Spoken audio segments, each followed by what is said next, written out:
4 मंत्री असूनही एमआयडीसी का नाही? शशिकांत शिंदे. सातारा औद्योगिक वसाहतीतील महाराष्ट्रात स्कूटर कंपनी जर एखाद्या इंडस्ट्रीला दिली असती तर आज मोठा उद्योग तिथे उभा राहिला असता. जिल्ह्याला 4 मंत्री असूनही येथे एमआयडीसी का उभी राहत नाही असा सवाल करून सध्या सातारा एमआयडीसीत औद्योगिकीकरणापेक्षा वसाहतीलाच प्राधान्य दिले जात असल्याचा गंभीर आरोप राष्ट्रवादीचे प्रदेशाध्यक्ष आमदार शशिकांत शिंदे यांनी केला. राष्ट्रवादी भवनात आज पक्षाच्या नगरपालिकेच्या उमेदवारांसोबत बैठक घेतल्यानंतर आमदार शशिकांत शिंदे यांनी पत्रकारांशी संवाद साधला. आमदार शिंदे म्हणाले, देगाव एमआयडीसी बाबत तेथील 90% शेतकऱ्यांचा विरोध होता. आम्हाला शेती हवी आहे, आम्हाला एमआयडीसी नको असा सूर तेथील शेतकऱ्यांनी लावला होता. तो विषय मी सभागृहात सुद्धा मांडला होता, कारण तो विषय तिथल्या जनतेच्या अस्मितेचा होता. त्यात माझी काय चूक नसल्याचं देखील सांगितलं. शेती कसत असलेल्या ठिकाणी एमआयडीसी उभारता येत नाही, हा शासनाचा नियम असल्या कारणामुळे त्यावेळी तो शेतकऱ्यांच्या बाजूने निर्णय घेतल्याचं सांगितले. महाराष्ट्रात स्कूटरचे बंद पडलेल्या कंपनीच्या जागेत एखादी नवीन इंडस्ट्री आली असती. देगावला तर 100 ते 200 एकर जमिनीपेक्षा इथे तर 50 एकरचा प्लॉट होता. उलट आता त्या ठिकाणी छोटे मोठे प्लॉट पाडले जात आहेत. इच्छाशक्ती असली की सगळं होतं, परंतु जिल्ह्यात 4 मंत्री असून साताऱ्याचा विकास मात्र काही होत नसल्याचं चित्र ही सामान्य जनता पाहतीये. आहेत त्या एमआयडीसीला विरोध तुमच्याकडून जास्त मोठ्या प्रमाणात झाला, त्यामुळे उद्योग त्या ठिकाणी येत नाहीयेत अशा पद्धतीचा एक आरोप त्यांनी केला. नाही, देगावच्या एमआयडीसीच्या बाबतीमध्ये 2 विषय होते.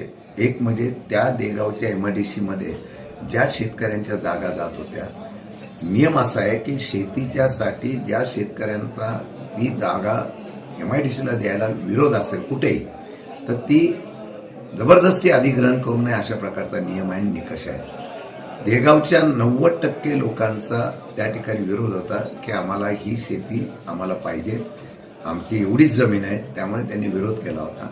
तो विषय सभागृहात मी मांडला होता. तो एमआयडीसीला विरोध म्हणून नव्हता, तर तो तिथल्या जनतेच्या असलेल्या विषयासंदर्भातून होता. दुर्दैवाने त्या ठिकाणी काही लोकांनी तिथे जमिनीसुद्धा खरेदी केलेल्या असं कळत आहे. एमआयडीसीचा हट्टास हा जर तिथं जमिनी खरेदी करण्याच्या संदर्भातून भाव मिळावा असा असेल तर मला वाटतं मी केलेला जनतेसाठीचा विरोध आहे, तर मी चूक केलेली नाही. मग तसं जर असेल तर आत्तासुद्धा जास्त लांब मी म्हणत नाही, मी मागेही तुम्हाला म्हणालो होतो की सातारा एमआयडीसीमध्ये आता औद्योगिकीकरणाच्या पेक्षा या ठिकाणी वसाहतीकरणाचा प्रयत्न होतो. मग महाराष्ट्र स्कूटर एवढे मोठे सगळे जिल्ह्यामध्ये नेते आहेत, 4 मंत्री आहेत. महाराष्ट्र स्कूटरची जागा तिथं एखाद्या इंडस्ट्रीला दिली असती तर मोठी इंडस्ट्री आली असती. देगावची 100-200 एकर जमीन, त्यापेक्षा इथं 50 एकर जमीन तर रेडी होती. मग ती दिली कोणाला? ती दिली गेली, आम्ही आवाज उठवला, आम्ही तर सत्तेमध्ये नाही, मग ती गेली. आता तिथे काय होणार आहे? छोटे छोटे प्लॉट पाडले जातात आणि स्मॉल स्केल इंडस्ट्री होते का काय मला माहीत नाही, पण ती झालं ना. इच्छाशक्ती लागते, म्हणून मी बोललो इच्छाशक्ती असलं की सगळं होतं. आणि तशा प्रकारे जर जागा अजून सुद्धा उपलब्ध होऊ शकतात ना. औद्योगिकीकरणाला इंडस्ट्री यायला बरेच लोक तयार आहेत, फक्त त्यांना जागा पाहिजे. जागा उपलब्ध करण्याच्या संदर्भातली भूमिका झाली तर ती साताऱ्यामध्ये त्या आजूबाजूला सुद्धा बऱ्याच जागा उपलब्ध होऊ शकतात. कदाचित मी प्रस्ताव देतो, 4 मंत्र्यांनी आणि सातारा जर खरोखर डेव्हलपमेंट करायचं असेल तर साताऱ्यामधून मेढा साईडला जाणाऱ्या भागामध्ये सुद्धा एमआयडीसी फार मोठी उभी राहू शकते.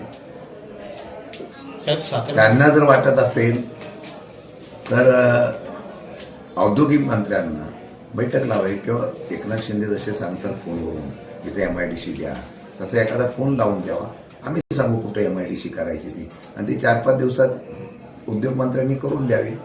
आम्ही निश्चितपणाने त्याला पाठिंबा देऊ. IT पार्कचा प्रस्ताव आमच्याकडे आहे ना, आणि आम्ही प्रयत्न करतोय. कोणी करून द्या, पण IT पार्क होत असेल तर त्याचं स्वागतच आहे. आम्ही सुद्धा प्रयत्न करतोय आदरणीय शरदचंद्र पवार साहेबांकडून. 100 एकर जागा मिळाली तर तिथं 100% IT पार्क, जसं पुण्याला हिंजवडे वगैरे ठिकाणी पवार साहेबांनी आणलं, तसं आणण्याचा प्रयत्न आम्ही करणार आहोत. तर साताऱ्यामध्ये सामान्य लोकांमध्ये अशी चर्चा आहे की यंदाचा निकाल जो येणार आहे 21 तारखेला, हा निकाल धक्कादायक असण्याची शक्यता आहे. यामध्ये जास्त करून जे बंडखोर असतील किंवा अपक्ष उमेदवार असतील यांच्या शिटा लागण्याची जास्त शक्यता आहे. समजा अशी परिस्थिती निर्माण झाली की आपल्या शिटा आहेत आणि काही अपक्ष मोठ्या प्रमाणात जर लागले तर आपण सातारा नगरपालिका ताब्यात घेण्याचा प्रयत्न करणार आहोत. निकालानंतर ठरवू. पण एक आहे, तुम्ही म्हणता त्याप्रमाणे काही लोकांना वाटतं की आपल्यावर ठरवून अन्याय केलेला आहे. 1-2 लोकांच्यामुळे बऱ्याच ठिकाणी तिकिटी डावलल्या गेल्यात असं त्या लोकांचा सूर आहे, नाराजगी आहे. आणि म्हणून मला वाटतं की निकाल ज्यावेळेला लागेल त्यावेळेला ती परिस्थिती बघून आम्ही निर्णय घेऊ. कारण आमची ताकद आम्हाला माहिती आहे, पण आम्ही सुरुवात केली, साध्या लोकांना उभी करून सुरुवात केलेली आहे. आमची ताकदीमध्ये जो निर्णय लागेल त्यावेळेला जी परिस्थिती प्रस्ताव येईल त्याप्रमाणे आम्ही 100% विचार करू. तुमचा कुठला मुद्दा काय राहिला नाही हां तुम्हाला कुठला मुद्दा बोलायचा राहिला नाही आमचेच प्रश्न झाले म्हटलं तुम्हाला काय बोलायचं असेल तर नाही. माझा कुठला मुद्दा आहे ना तुमचं निवेदन काय असेल नाही, हा झोपडपट्टीचा घ्यावा जरा विषय. बोला की तुम्ही सांगा. सातारामध्ये